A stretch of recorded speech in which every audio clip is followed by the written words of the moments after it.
जय हिंद मेरे प्यारे साथियों। आज से मैं एक आपके लिए सेशन लाया हूं और ये होने वाला है कंप्लीट एनसीईआरटी। यानी मैं आपको complete NCERT multiple choice question कराने वाला हूं और ये होने वाला है class 6 to 12th। Only for science की बात कर रहे हैं, तो आपको इस प्लेटफॉर्म पे आपकी साइंस की तैयारी ज़बरदस्त हो सकती है। और आप कोई भी वनडे एग्ज़ाम देते हैं तो यहीं से सवाल बिल्कुल फंसाया जाएगा जी। तो चलिए क्लास को स्टार्ट करते हैं और ये क्लास आपको पर डे देखने को मिलेगा और टॉपिक वाइज देखने को मिलेगा जी। क्लास को स्टार्ट करते हैं, मज़ा आएगा, बिल्कुल इंटरेस्ट के साथ आपको सब कुछ पढ़ाने वाला हूँ। इसमें बात करने वाले क्लास 6 टू 12th साइंस और ये कंप्लीट एनसीईआरटी, ये पार्ट 1 है और इसी प्रकार आपको पार्ट 1, पार्ट 2, पार्ट 3 करके बहुत सारे वीडियो मिलने वाले हैं। ठीक है, चलिए जी।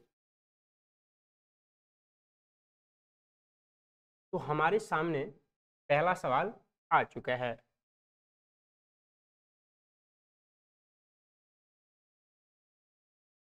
ये लीजिए जी, पहला सवाल अच्छा सवाल है और ऐसा सवाल पूछे जाते हैं। सवाल देखो पूछ क्या रहा है,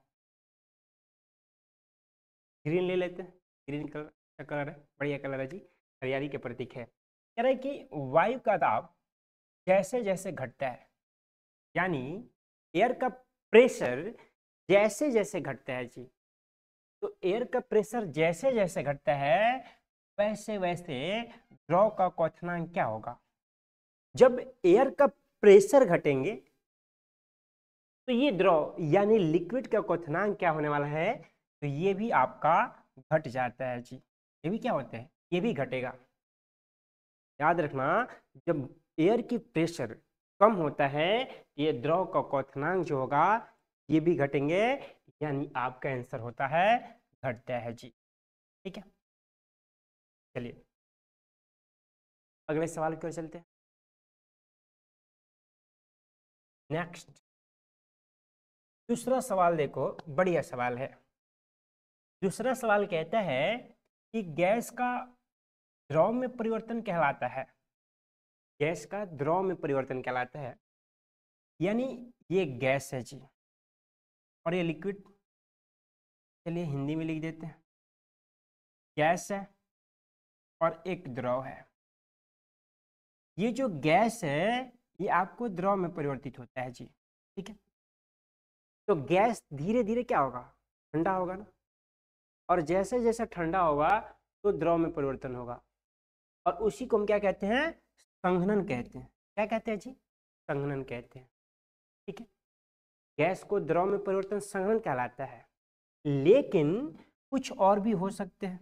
ये बैठा है क्या, चलिए ये देखो, आपसे ये भी पूछ सकता है कि द्रव से गैस बनना, द्रव से गैस बनना क्या कहलाता है, ये भी पूछ सकता है आपसे। आपसे 2-3 सवाल कर सकता है जी। देखो क्या क्या, ये हमारा ठोस हो गया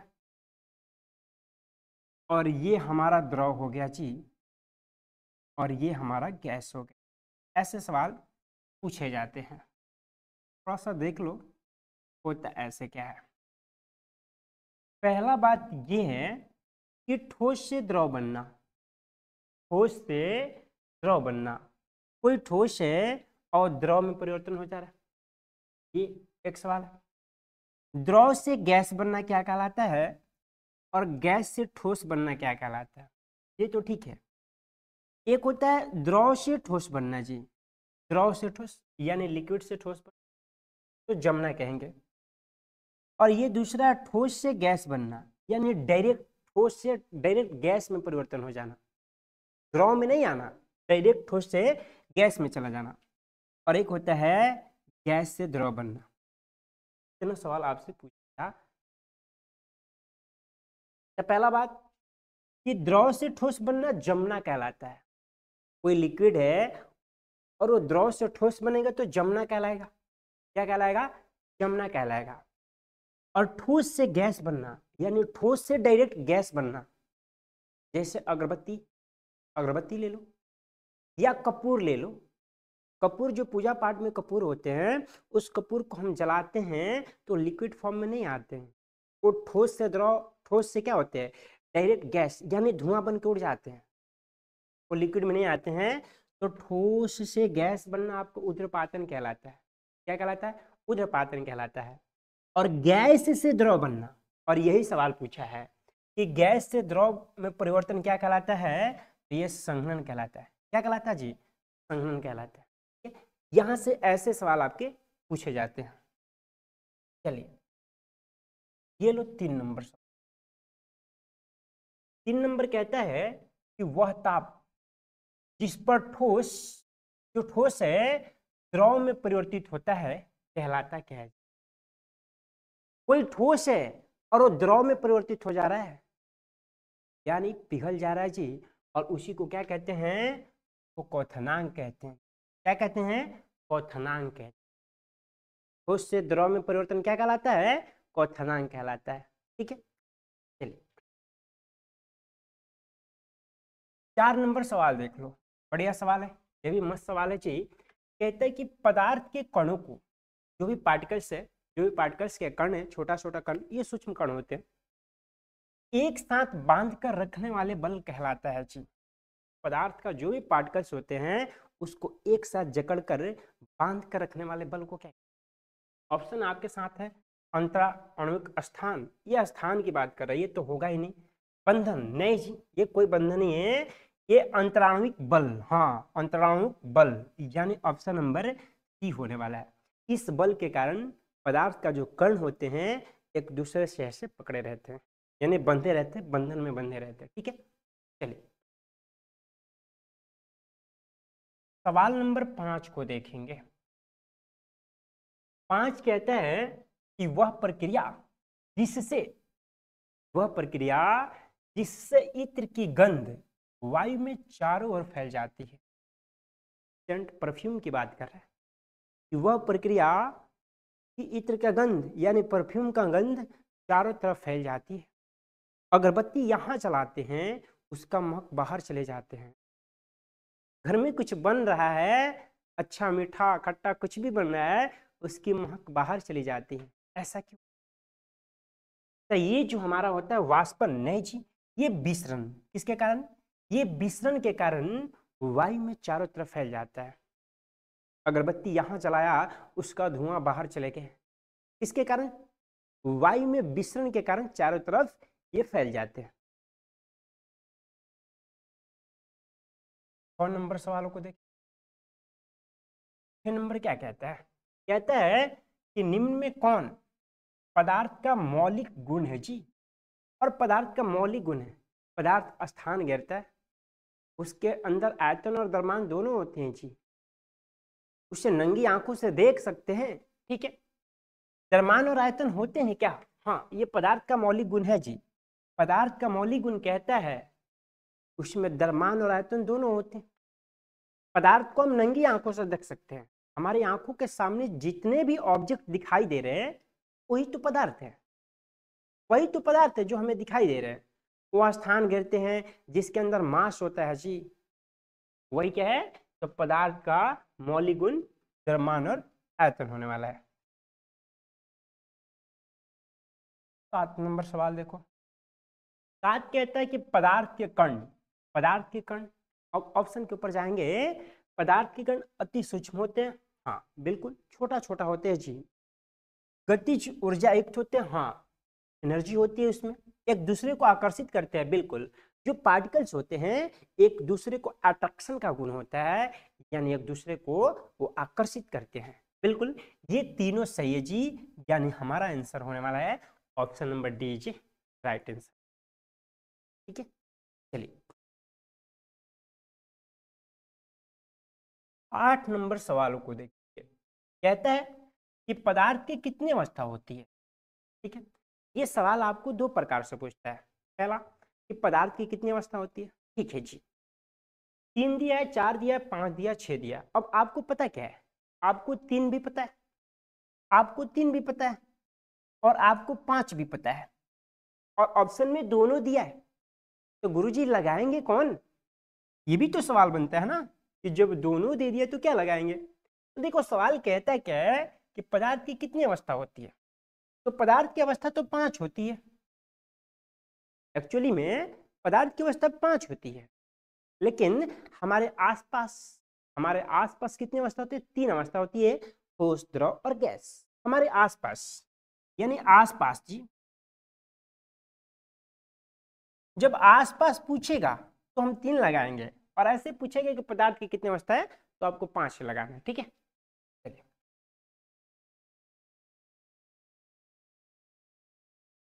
ये लीजिए 9 नंबर कहता है, निम्न में कौन पदार्थ का गुण नहीं है? आपको गुण नहीं है बताना है जी, पदार्थ का गुण नहीं है। अभी ऑप्शन के ऊपर जाएंगे, ऑप्शन के ऊपर जाएंगे। पदार्थ में घनत्व होता है, हाँ होता है, पदार्थ में भी घनत्व होता है, डेंसिटी होता है जी। पदार्थ संपीड़ितता होती है, हाँ। पदार्थ को दबाया जा सकता है, पदार्थ को दबाया जा सकता है जी, संपीड़ितता होती है। पदार्थ में तरंग दैर्ध्य, ये क्या बात कर रहे हैं जी? विसरण, हाँ, पदार्थ में विसरण की प्रक्रिया भी होती है, तभी तो धुआं एक जगह से दूसरी जगह चला जाता है। आपका पदार्थ का गुण नहीं है पूछा है, तो तरंग दैर्ध्य ये पदार्थ का गुण बिल्कुल नहीं है जी। तरंग दैर्ध्य ये पदार्थ का गुण नहीं है क्या? चलिए आ जाओ 10 नंबर। 10 नंबर है, किसकी संपीड़ितता सबसे कम होती है? किसकी संपीड़ितता सबसे कम होती है? संपीड़ितता का मतलब होता है दबाना, जिसे कम किया जा सकता है दबा दबा कर। इतना गैस जो होते हैं उससे छोटे से सिलेंडर में दबा दबा कर भर दिया जाता है क्या? तो ठोस, द्रव, ये द्रव का होता है, गैस का तो बहुत ज्यादा होता है, प्लाज्मा की भी होती है, यानी ठोस। मान लो ये बोर्ड है, ये बोर्ड है, और इस बोर्ड को दबाना स्टार्ट करें, दबेगा क्या? नहीं दबेगा ना। ये बोर्ड क्या है? ये बोर्ड ठोस है, इसका आकार और आयतन दोनों क्या है जी? निश्चित है, यानी इसे दबाया नहीं जा सकता, ठीक है, यानी ठोस को। चलिए 11 नंबर सवाल देखें। निम्न में किसका घनत्व सबसे अधिक है जी?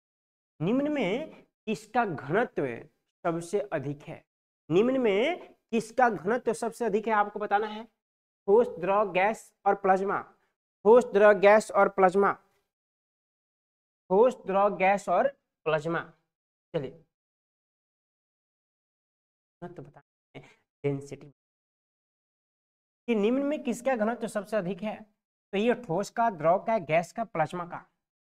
ये आपका किसका है जी? ठोस का। ठोस का जो डेंसिटी होता है सबसे अधिक होता है, ठीक है। थोड़ा पानी दीजिएगा, चलाइएगा।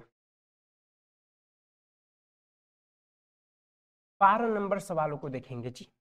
12 बढ़िया सवाल है, मजेदार सवाल है, और आपको कहीं जाने की जरूरत नहीं है। मैं आपको NCERT complete per day part by part लाकर सब कुछ करा दूंगा, क्योंकि आपको एनसीईआरटी से सवाल वनडे एग्जाम में पूछे जाते हैं, ठीक है। चलिए, किसी ठोस पदार्थ की सीधे वाष्प में परिवर्तन कहलाता है, यानी ये ठोस है जी, और ये ठोस जो होता है डायरेक्ट वाष्प बन जाता है, यानी गैस बन जाता है जी। ये ठोस डायरेक्ट गैस बन जाता है, और ठोस से डायरेक्ट गैस बन जाता है यानी वाष्प बन जाता है, और इसको हम कहते हैं ऊर्ध्वपातन। क्या कहते हैं जी? ऊर्ध्वपातन। ठोस से बिना द्रव में आए डायरेक्ट गैस बन जाना ऊर्ध्वपातन कहलाता है। ऊर्ध्वपातन कहलाता है, जैसे कपूर ले लो, उस कपूर को जैसे ही जलाएंगे तो द्रव में परिवर्तन नहीं होगा, डायरेक्ट गैस बनकर उड़ जाएगा जी, ठीक है। थोड़ा पानी पी लेते हैं, गर्मी का मौसम आ चुका है।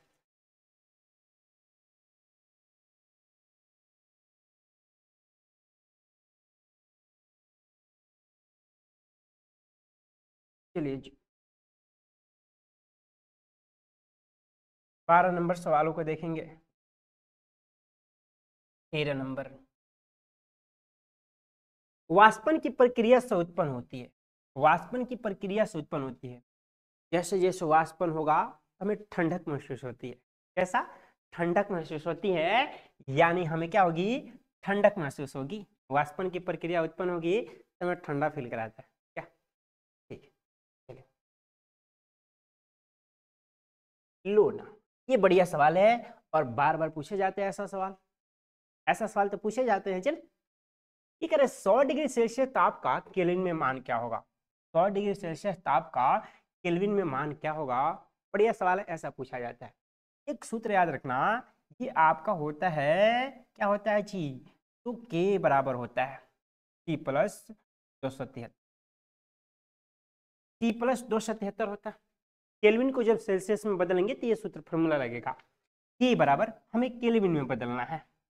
टी का मान दिया है 100 डिग्री सेल्सियस, 100 प्लस 273, और ये दोनों को जोड़ेंगे तो आ गया 373। कितना आ गया जी, 373 आ गया। यानी हमारा आंसर होने वाला है option number B is right answer. Option number B is right answer. ठीक है, चलिए 15 नंबर सवालों को देखेंगे। वही सवाल है जी, छोड़ देना है इस सवालों को, हम नहीं कराने वाले हैं, आपको कर ले जाना है। यानी आपके हवाले कर दूं क्या, आपके हवाले कर दे। चलिए आपके हवाले, नहीं नहीं नहीं ऐसा नहीं है, बिल्कुल बता के जाएंगे। कह रहे किसी पदार्थ का केल्विन में ताप ताप 673 है, सेल्सियस या सेंटीग्रेड में इस ताप का मान क्या होगा। ठीक है जी, हमको के बराबर दिया है, के बराबर दिया 673.5। तो सूत्र क्या होता है, के बराबर होता है सी प्लस 273। यही होता है ना, केल्विन को सेल्सियस में बदलना, ये सेल्सियस को केल्विन में बदलना। के बराबर सी प्लस 273, ये हमारा दिया 673, 673 बराबर सी प्लस 273। अब ये प्लस में 273 इधर आएगा तो माइनस में हो जाएंगे, यानी 673 माइनस 273 बराबर में 673 में से 273 घटाएंगे तो क्या आएगा बाबू, 400 आएगा। क्या आएगा, 400 आएगा। यानी ऑप्शन नंबर आपका D J right answer. Option number D G right answer, ऐसे आप बना सकते। 16 नंबर सवालों को देखेंगे। 16 क्या कहते हैं, करमंडल में प्लाज्मा अवस्था की उत्पत्ति का कारण है जी। यानी ये जो प्लाज्मा है पदार्थ की चौथी अवस्था है, ये पूछा गया सवाल है, ऐसा पूछता है जी। पदार्थ की चौथी अवस्था, पदार्थ की चौथी अवस्था,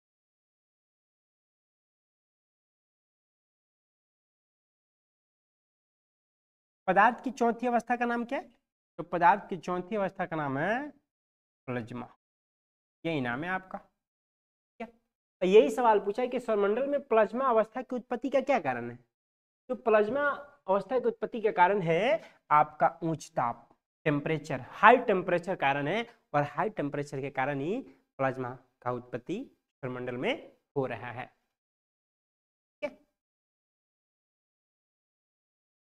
17 नंबर सवालों को देखेंगे।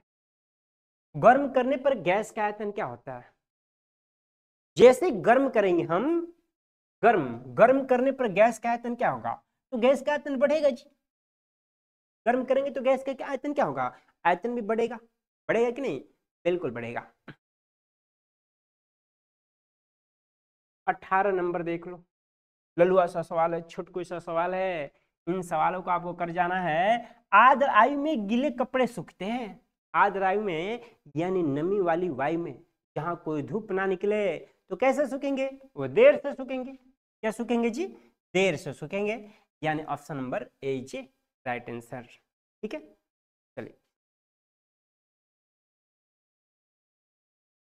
19 नंबर सवाल देख लो, मजेदार सवाल है। कह रहे हवादार जगहों पर, हवादार जगहों पर द्रव के वाष्पन का वेलोसिटी क्या होगा, वेग क्या होगा जी। कह रहे कि हवादार जगहों पर द्रव के वाष्पन का वेग क्या होगा, वाष्पन का वेग क्या होगा। अब हवादार जगह है, अब जब हवा चलेगी, हवादार जगह है, तो द्रव का वाष्पन का वेग भी बढ़ेगा जी। क्या होगा, वाष्पन का वेग भी बढ़ेगा, यानी बिल्कुल ये भी बढ़ जाता है। ठीक है, चलिए आहिस्ते आहिस्ते सारे सवालों को करते जाएंगे। अगला सवाल हमारे सामने 20 नंबर क्या कहता है, 20 कहता है कि निम्नलिखित में कौन सही नहीं है। ऐसे सवालों को लास्ट में देखना जरूरी होता है। ये सवाल पूछा है कि निम्नलिखित में से कौन सही है, और बच्चे सही है समझकर 1 नंबर पर टिक लगा देते, लेकिन नहीं, परीक्षा में जब भी बैठो तो आपको पूरे सवालों को पढ़ना है, क्योंकि लास्ट में बहुत सारे सवाल में कह देता नहीं है और उसी में बच्चा गलती करके आ जाता है। ये कह रहा है कि निम्नलिखित में कौन सही नहीं है। ठीक है, चलो देखते हैं कौन सही नहीं है। कहता है कि पदार्थ सूक्ष्म कणों से बना है। हाँ, पदार्थ कैसे बना जी? छोटे छोटे पार्टिकल से बना है, ये बिल्कुल सही है। आगे कहता है कि पदार्थ के कण निरंतर गतिशील रहते हैं। हाँ, पदार्थ के कण जो होता है निरंतर गति करते हैं जी, ये गतिशील होते हैं, ये भी सही है। ठीक है, कह रहा है ठोस पदार्थ का घनत्व द्रव से अधिक होती है। ठोस पदार्थ का घनत्व द्रव से अधिक होती है। हाँ, बिल्कुल अधिक होती है। ठोस जो होता है वो द्रव से क्या होता है? अधिक होता है उसका डेंसिटी। बिल्कुल सही है। तो जब सब सही है तो कह कौन सही नहीं है? तो आपका ऑप्शन नंबर डी जे सही नहीं होगा, क्योंकि 3 सही है। लेकिन पढ़ लेते, ठोस पदार्थ का संपीड़ितता द्रव से अधिक होती है। लो ना, ये तो गलत है। हम ठोस को कैसे दबा सकते हैं? हम ठोस को नहीं दबा सकते ना, नहीं दबा सकते हैं। बिल्कुल wrong answer, D J right answer. 21 number सवाल देख लीजिए। 21 कहता है कि तापमान बढ़ाने पर कोई ठोस पदार्थ, तापमान बढ़ाने पर वे कोई ठोस पदार्थ द्रव में परिवर्तित हो सकता है। बिल्कुल हो सकता है, जैसे टेम्परेचर बढ़ाएंगे तो हो सकता है। बिना द्रव में बदले सीधे गैसीय अवस्था में जा सकता है। हाँ, जा सकता है। कपूर का एग्जांपल ले लो, द्रव में नहीं आएगा, डायरेक्ट गैस बन के उड़ जाएगा। तीसरा है अपवर्तित रह सकता है। हाँ, वो भी हो सकता है, अपवर्तित भी रह सकता है टेम्परेचर करेंगे तो। ये क्या होगा? उपयुक्त सही, डीजे राइट आंसर। चलिए 22 नंबर सवालों को देखेंगे जी। 22 कहता है निम्न में किसका ऊर्ध्वपातन होता है? निम्न में किसका ऊर्ध्वपातन होता है जी? ऊर्ध्वपातन यानी ठोस से गैस बन जाता है, ठोस से गैस बन जाता है, ऊर्ध्वपातन होता है। गंधक? No no no. आयोड, मैग्नीशियम, ब्रोमीन, ये आपका आंसर होगा आयोड।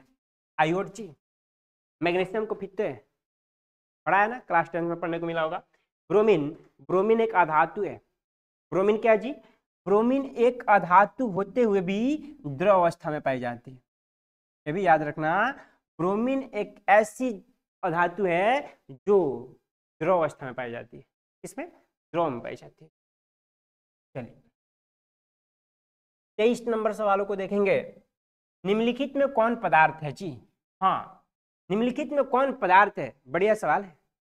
जो स्थान घेरता है, जिसके अंदर द्रव्यमान हो, आयतन हो, या जिसे हम नंगी आंखों से देख सकते हैं। ये भी हो सकता है, जो हमारे आंखों के सामने जो भी ऑब्जेक्ट दिखाई दे रहे हैं वो सब मैटर है जी, पदार्थ है।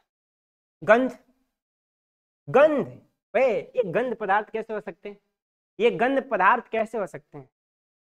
इत्र की गंध हो सकते हैं, इत्र। लेकिन गंध कह रहा है ठंडा, अरे शीत, ठंडा नहीं है, ठंडा पदार्थ नहीं हो सकते। प्रेम को तो नहीं देख सकते ना, प्रेम भी पदार्थ नहीं है। यानी ठंडा पे कोको कोला हो गया, मजा हो गया, स्प्राइट हो गया, ठंडा पे आपका पदार्थ है। Option number DJ right answer. 24 निम्नलिखित में कौन पदार्थ नहीं है? ये बताना है। निम्नलिखित में कौन पदार्थ नहीं है? हवा पदार्थ है क्या? एयर पदार्थ है क्या? हाँ, एयर पदार्थ है। कैसे? अब ये एयर को बैलून में भरते हैं जी, और बैलून में जैसे ही भरते एयर को तो उसमें क्या होता है? स्थान घेरता है, उसका भी आयतन होता है जी, यानी हवा आपका पदार्थ है। जल, हाँ जल भी पदार्थ है जी। जल तो पहले ही होगा, जल तो ऐसा है कि ठोस, द्रव, गैस तीनों में पाए जाते हैं। स्नेह, स्नेह की बात कर रहा है। अरे स्नेह को कैसे हम देख सकते हैं? क्या स्थान घेरता है क्या? नहीं। स्नेह, भोजन, हाँ भोजन पदार्थ है, ये बोला पदार्थ नहीं है, यानी स्नेह। स्नेह option number C is right answer. ठीक है, चलिए अगला सवाल है 25 नंबर। 25 कहता है कि किस अवस्था में अणुओं की ऊर्जा अधिकतम होती है? किस अवस्था में अणुओं की जो ऊर्जा होती है सबसे अधिक होती है, ठोस, द्रव, गैस या इनमें से कोई नहीं। तो इस अवस्था में अब ये देखो मैंने कहाँ पर हाथ फेर रहा है, कहाँ पे हाथ फेर रहा है जी, कहाँ पे हाथ फेर रहे, गैस में। तो सबसे ज्यादा अणुओं की ऊर्जा अधिकतम कहाँ होती है, तो ये आपका गैस में होता है जी। Option number C is right answer. अगला सवाल है कि किस अवस्था में अणुओं की ऊर्जा सबसे कम होती है। अब सबसे ज्यादा गैस में है, सबसे ज्यादा गैस में है जी अणुओं की ऊर्जा, और सबसे कम किस में है, तो सबसे कम आपका ठोस में है जी। Option number A is right answer.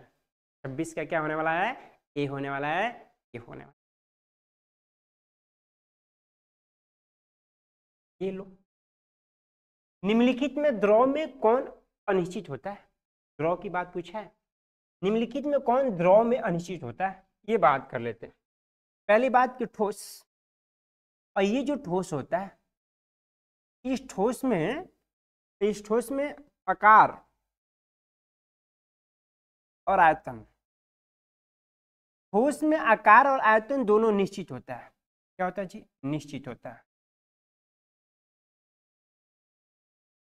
अब एक होता है द्रव, और द्रव में क्या होता है कि द्रव में आकार और आयतन, आकार तो अनिश्चित होता है आपका, अनिश्चित, जबकि आयतन निश्चित होता है। आयतन क्या होता है, निश्चित होता है, क्योंकि द्रव जो पानी है उससे बोतल में डालो तो बोतल का आकार का हो जाएगा, बाल्टी में डालो तो बाल्टी का आकार का हो जाएगा, गिलास में डालो तो गिलास का आकार का हो जाएगा, लोटा में डालो तो लोटा का आकार का हो जाएगा। यानी आकार तो द्रव का अनिश्चित होता है, लेकिन आयतन क्या होगा, फिक्स होगा, निश्चित होता है।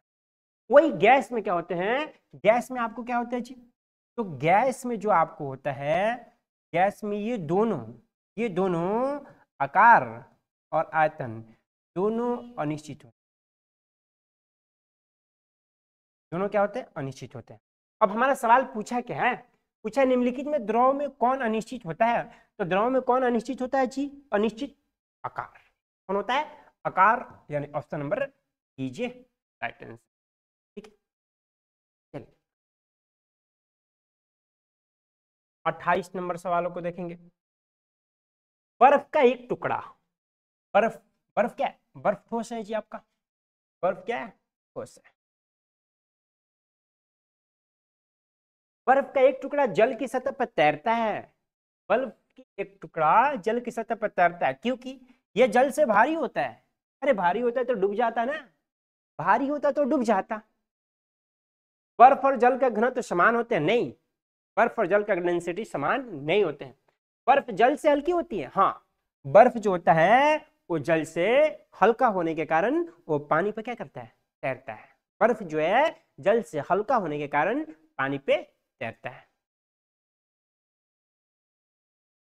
29 नंबर सवाल देखो, शुष्क बर्फ क्या है, तो इस शुष्क बर्फ क्या है जी, तो शुष्क बर्फ को हम ठोस कार्बन डाइऑक्साइड कहते हैं, ठोस कार्बन डाइऑक्साइड कहते हैं, और इस शुष्क बर्फ को ग्रीन हाउस गैस भी कहते हैं, ग्रीन हाउस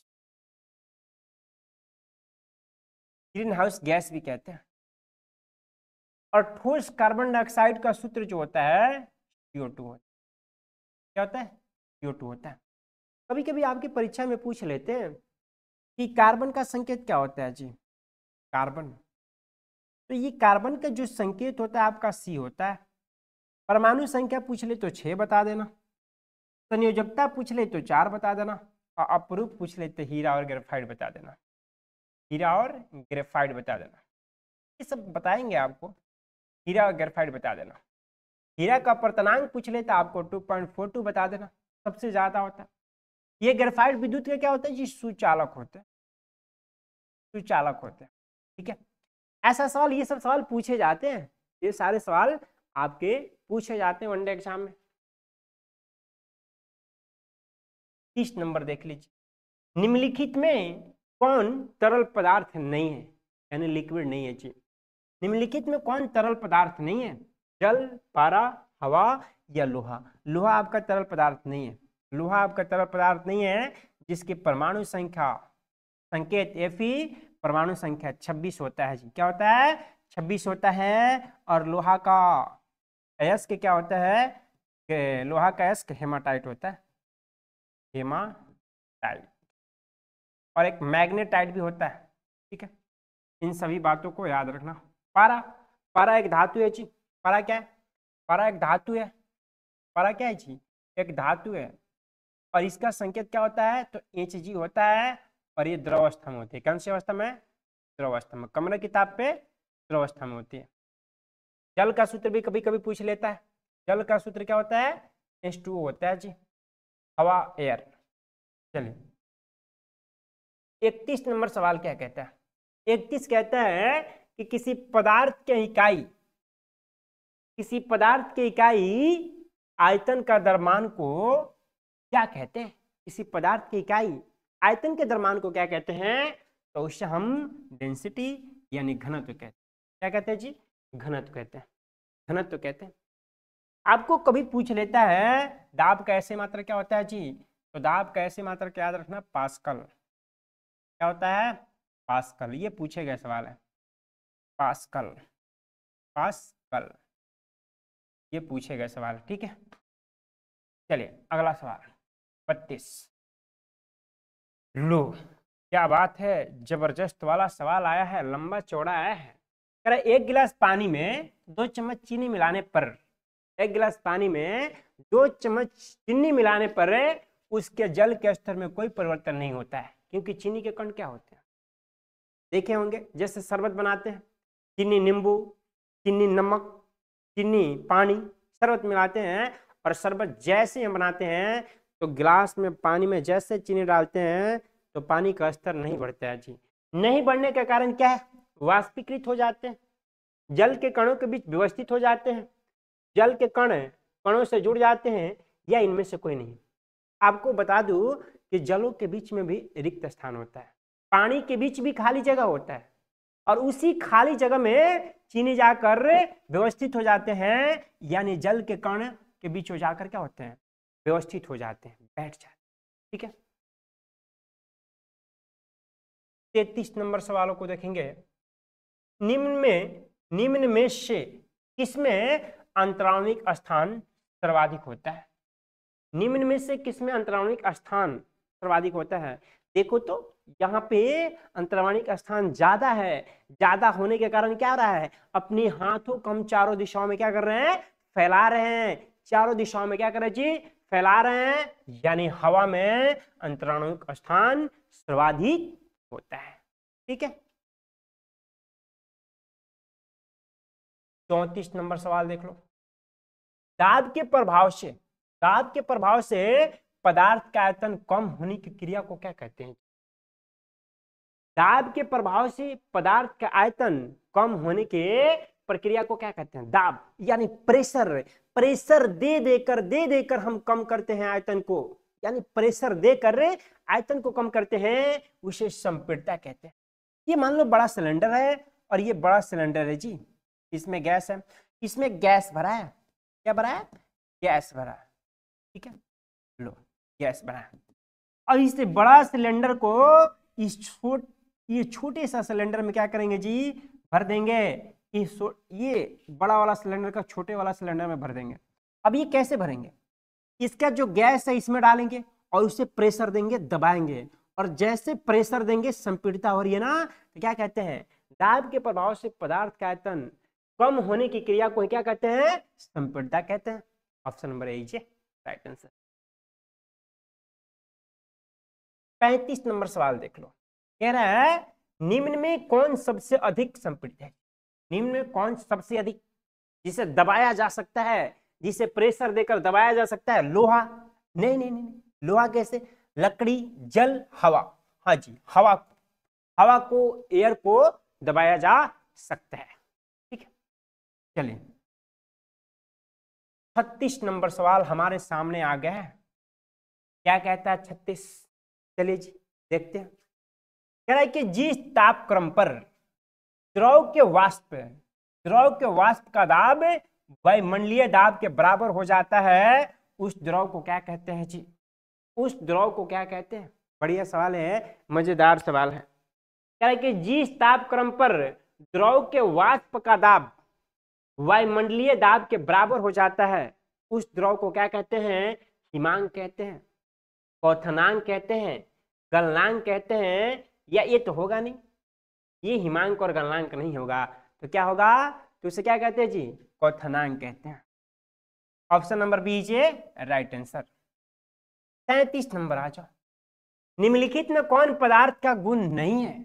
लो ना, ये भी सवाल कर रहा है कि पदार्थ का गुण नहीं है, और ऐसा सवाल 2-3 सवाल हम लोग कर चुके हैं।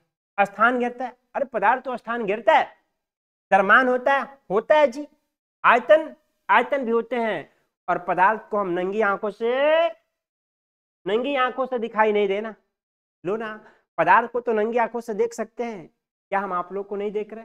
इस कैमरा को देख रहे हैं ना, यानी पदार्थ को हम नंगी आंखों से देख सकते हैं, बिल्कुल देख सकते हैं जी। हमारे आंखों के सामने जो कुछ भी दिखाई दे रहा है वो सारे पदार्थ हैं। क्या है? सारे पदार्थ हैं। 38 नंबर आ जाओ। 38 कहता है कि किसी गैस का द्रव में परिवर्तन हुए बिना सीधे ठोस अवस्था में परिवर्तित होने की क्रिया को क्या कहते हैं? यानी होता क्या है कि जो एक ठोस है और ठोस से डायरेक्ट गैस बन जा रहा है जी, यानी ठोस से डायरेक्ट गैस बन रहा है, ठोस से द्रव नहीं बन रहा है, गैस बन जा रहा है, और ठोस से सीधे गैस बनना क्या कहलाता है? ऊर्ध्वपातन कहलाता है। ऊर्ध्वपातन गलती लिखा है जी, कोई बात नहीं, ऊर्ध्वपातन होगा, ठीक है, सुधार कर लेना यहाँ पे। अगले सवाल देखेंगे, और ये सवाल क्या है? न्यूमेरिकल आ गया है। कह रहा है कि 0 डिग्री सेल्सियस का मान केल्विन स्केल में होगा। 0 डिग्री सेल्सियस का मान केल्विन स्केल में होगा, और ऐसे सवालों का एक सूत्र होता है K बराबर C प्लस 273। K बराबर C प्लस 273। C आपका कितना है जी? C आपका 0 डिग्री है और प्लस 273, और 0 में कोई भी संख्या जोड़ेंगे तो हमारा आएगा 273। लीजिए राइट आंसर 39 का ऑप्शन नंबर बी। चलिए, और ये 40 सवाल हमारे आखिरी सवाल होने वाले हैं, ये 40 सवाल।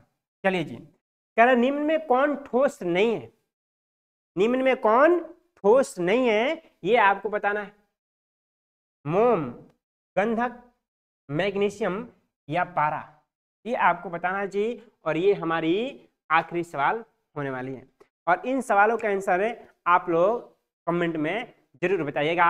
ये सवाल आपके हवाले करके जा रहा हूँ, ऐसे बहुत सारे सवाल बताए हैं। निम्न में कौन ठोस नहीं है बताना है, ठोस नहीं है आपको बताना है। इसमें ठोस नहीं है तो पारा। क्या जी? पारा, बोलो पारा ठोस है? पारा तो लिक्विड है जी, पारा द्रव भी हो सकता है क्या? ये हमारी आखिरी सवाल थी। आपको ये सेशन कैसा लगा, अच्छा लगा तो कमेंट करके जरूर बताइएगा। तब तक मिलते हैं अगले वीडियो में। जय हिंद।